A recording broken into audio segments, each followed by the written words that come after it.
One of the most often questions I get is, when should I stop smoking? I will answer this question, but before that, let's see, when should you not stop smoking?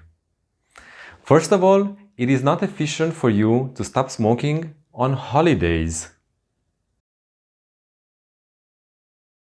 On New Year's Eve or whatever celebration it is, you know how it goes. You're with your friends, they are drinking, they are smoking, and you know what happens. You're with them, you're like them, you're drinking, and the more you drink, the more relaxed you are. And then, after a while, you kind of feel like maybe you should try a cigarette. Maybe you even tell yourself, one cigarette can hurt, right? And what happens? You wake up in the morning and remember that on the night before you just smoked a whole pack of cigarettes.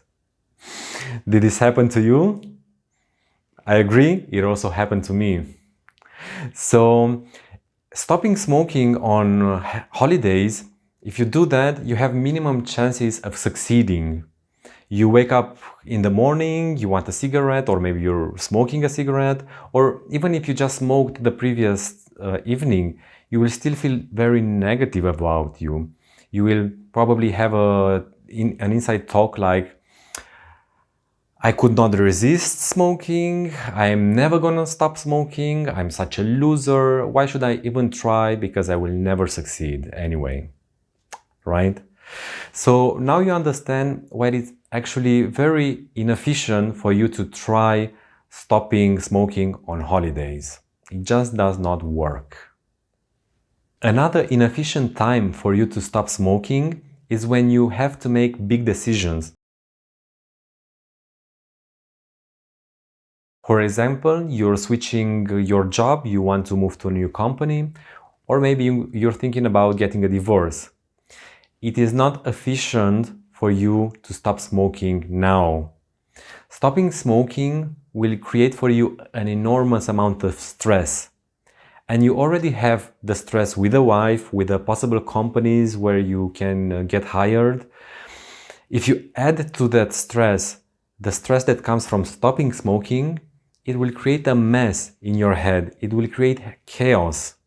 Your brain will make the worst and extremely inefficient decisions under so much stress. For example, you can decide to get hired at a company which is wrong for you, which you actually don't like. Or maybe you decide that you want a divorce when it's not the case.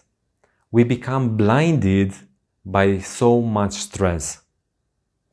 So, stopping smoking is very inefficient when you have big decisions to make. Another inefficient time for you to stop smoking is when you have started a new habit. For example, a diet to lose some weight.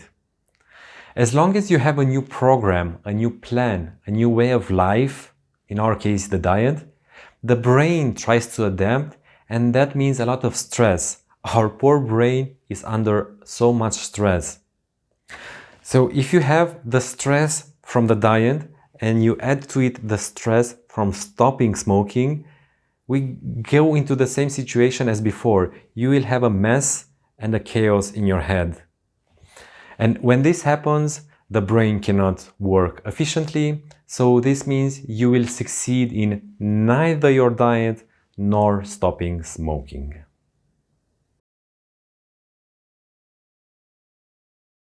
When you are in depression, when you feel depression, when you live depression, it is not a good time for you to stop smoking.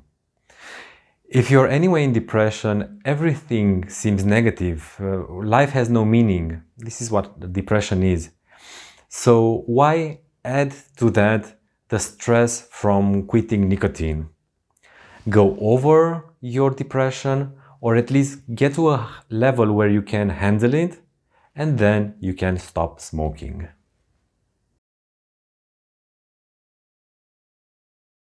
Of course, I advise you to consult your doctor. Maybe they can find something specific to you, to your metabolism, which will indicate a favorable time for you to stop smoking. How do you feel about the list? Do you find it logical? Now you have a much more clear view on when it is not efficient for you to stop smoking. So let's go into the next module and see when it is actually efficient for you to stop smoking. See you soon!